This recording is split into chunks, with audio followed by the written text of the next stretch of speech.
Does smoking marijuana make you someone special? Like part of a really important crowd? Are you two going to try it? I don't know, man. And what do we need to know about it so we can decide for ourselves? Well, I have some good news and some bad news. So, what do you want to hear first, the good or the bad? Let's save the good news till last. All right, let's check out these reports. Well, I don't know where she got it. Most of the meat is here. It's true. I hope nothing's wrong. What happened? If you couldn't get any, don't worry about it. Oh, I got it all right. Yes, indeed. That's not my problem. As a matter of fact, if I hadn't, I forgot to take them out of my coat pocket. That's how. Boy, how dumb can you get? What do you think you're doing carrying marijuana around in your pocket? What are you talking about? You know what I'm talking about. These were in your coat pocket and Jim says they're marijuana. Jim says, what the... Wait a minute, will you give me a chance to get my eyes open? It's no wonder you can't open your eyes. What do you expect, doping yourself up with this round stuff? Oh, for Pete's sake, you don't even know what you're talking about. You can see the difference between a real cigarette and marijuana. I think it's terrible that the American people have accepted a law that makes smoking a harmless weed illegal. Marijuana is legal all over the world. There's no question about it. Marijuana should be made legal now! Now! Why, hello there, and thank you for joining me. We are approaching the golden age of cannabis. The use of THC, hemp, CBD is all more widely accepted than ever before. Or is it? Hey, marijuana! Anyway, what's the matter? I'm feeling good. Marijuana! Marijuana! Police were swarming this house after they were tipped off about a possible marijuana grow. After two drug busts just 3 miles apart in South Omaha. Get a road job, man. What is the difference between the terms cannabis and marijuana? Marijuana, the burning weed with its roots in hell. The trippers, the grasshoppers, the hip ones, all gathered in secrecy and flying high as a kite. Marijuana. Marijuana. Marijuana. Today we are going to be discussing some of the crazy history around marijuana and how it parallels with racism in today's society. We are also going to be discussing whether or not cannabis is a mind control blocking tool. Get ready, bitch. So, grab a bowl and get ready to open your mind. You just crossed over.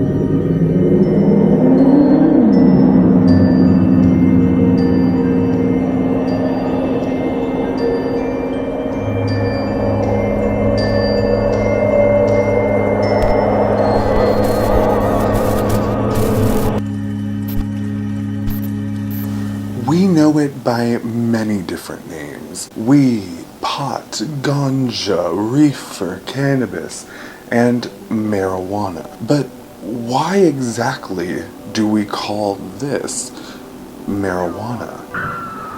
The Monier-Williams Dictionary lists at least 40 terms related to hemp. The reason for so many names lies partially in the need for secrecy. So as far as we can tell, the earliest use of the word marijuana was in a 1894 magazine feature titled The American Congo by John G. Bork. Bork was listing the plants native witches use found on the Rio Grande River. He casually referred to to a mixture of marijuana, which was used by discarded women for the purpose of wreaking havoc upon recreant lovers. Marijuana was said to have memory loss properties. The author of the article refers to marijuana as a spell-casting herb. Even back then, in 1894, they were associating marijuana with Mexican witches. Now, a lot of people think that marijuana or marijuana came to US from Mexico. Some say it was brought to the US by migrant workers who called it Maria Juan, but evidence shows that it actually derived from a Chinese word brought by Chinese slaves who were sent to Western Mexico by Europeans. Chinese expressions which refer to hemp or cannabis are ma hua, which means roughly hemp flowers, or ma renhua, meaning hemp seed flowers.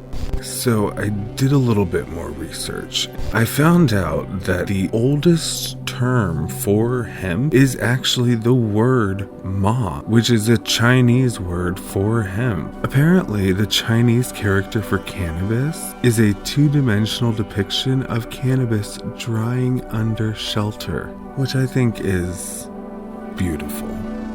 One of the first uses of the word in Western culture was in a 1905 LA Times article. The article said, "The drug leaves of marijuana make everything the smokers say take shape of a monster, and men look like devils. They begin to fight, and of course everything smashed is a monster killed. People who smoke marijuana finally lose their minds and never recover it. Their brains dry up, and they die, most of the time, suddenly." Notice already the use of alliteration, monster, marijuana.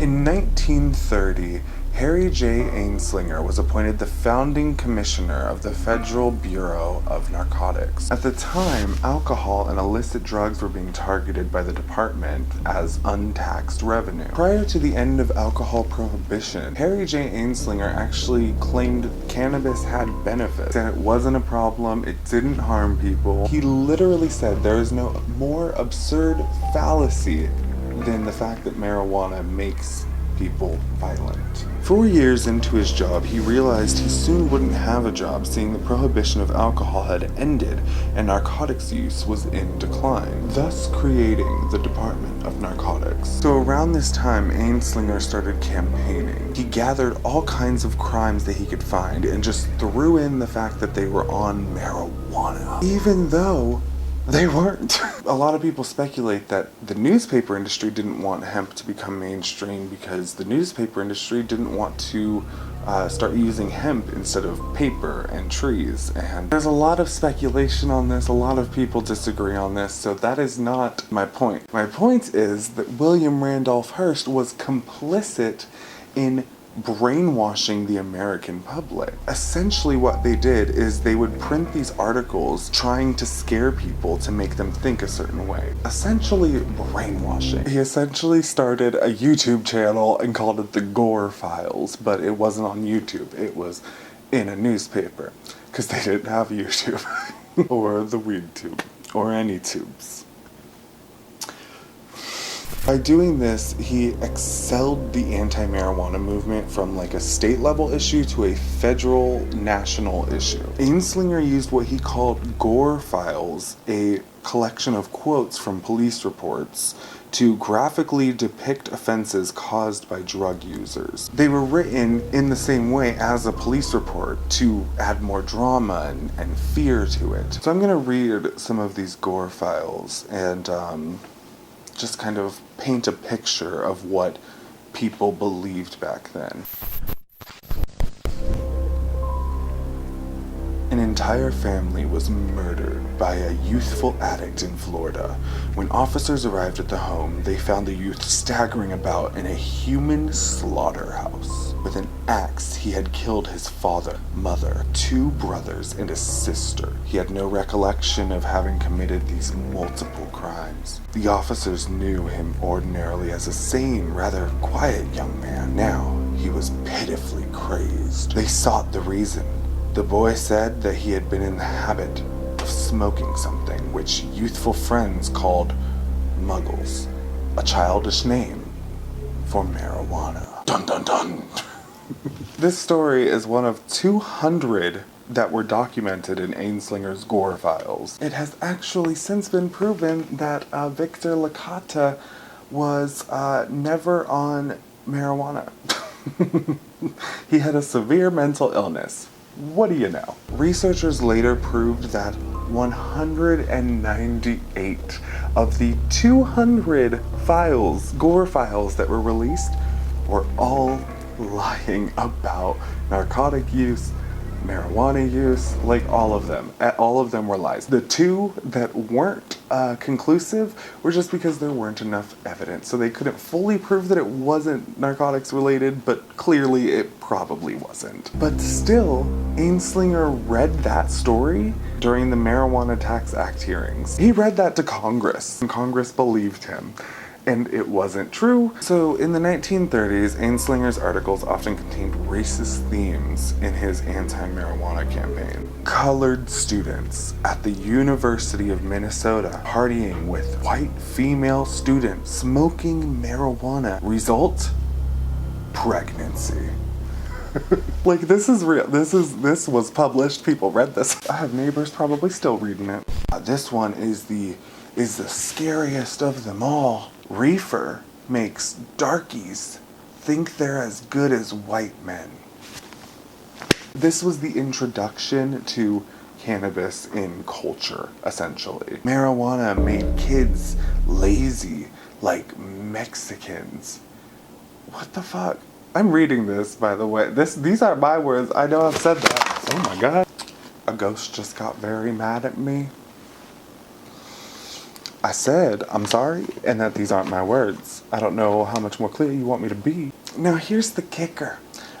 Before these Gore Files, cannabis was already in America. Cannabis was being used and referred to as cannabis indica. Like, it was in cough syrups. It was a common prescription. CBD was like a common thing that was, I mean, it wasn't separated. It wasn't a natural, like, derivative. I mean, maybe it was. I don't know. I didn't do that much research. Essentially, hemp and cannabis were a fashionable narcotic, often found in over-the-counter medicine. At the time, 29 of 30 pharmacists and drug industry representatives objected to Ainslinger's proposals to ban marijuana. The doctor of the Legislative Council of the American Medical Association appeared before Congress to oppose the Marijuana Tax Act. While listing that cannabis can be mimicked by many pharmaceuticals, he admitted that there are exceptions in which cannabis cannot apparently be successfully substituted for. No other drug has been able to mimic the psychological and psychoanalytical properties of marijuana. This doctor testified this before Congress, citing a study. Indian hemp has remarkable properties in revealing the subconscious. Hence, it can be used for psychological, psychoanalytical, and psychotherapeutic research. And this doctor cited this study, not even just a doctor, from the Legislative Council of the American Medical Association. Like, this is like the top doctor in the country, essentially saying that there are things that can't replicate cannabis's effects in 1937. Nonetheless, the Marijuana Tax Act of 1937 was passed. Essentially, pharmacists would have to pay to prescribe cannabis. Fast forward a few years, and you have Nixon declaring a war on drugs. But it has since been revealed that this war was directly started to target hippies and black people. Here is a direct quote from Nixon's domestic policy chief. So he literally said, the Nixon campaign in 1968 and the Nixon White House after that had two enemies, the anti-war left and black people. You understand what I'm saying? We knew we couldn't make it illegal to be either against the war or blacks, but by getting the public to associate the hippies with marijuana and blacks with heroin, and then criminalizing both heavily, we could disrupt those communities. We could arrest their leaders, raid their homes, break up their meetings, and vilify them night after night on the evening news. Did we know we were lying about the drugs? Of course we did. This should matter, but unfortunately it doesn't. It seems like nobody in our government wants to end this war on drugs because it's too profitable and because they were the ones who started it in the first place. This graph right here shows how mass incarceration is highly unrelated to violent crimes. Essentially, the more people in the prison system for drug use, the more people in prison we have to work for prison wages. And that starts to become the prison industrial complex. There are black people right now sitting in a jail cell for possession of marijuana, while there are businesses in Oregon, Washington, Colorado who are making millions of dollars off of the sale and distribution of marijuana. And the only reason we call it marijuana is because Harry J. Anslinger wanted a new brand, a new term. He essentially branded marijuana as what it is today. So when someone says the term marijuana is racist, listen, because it is. We shouldn't be saying it anymore. I mean, of course it's just a term and it depends on how you use it, but I think that we are in 2020, we are past this. Like we can determine the future of cannabis and we can decide what we want to call it.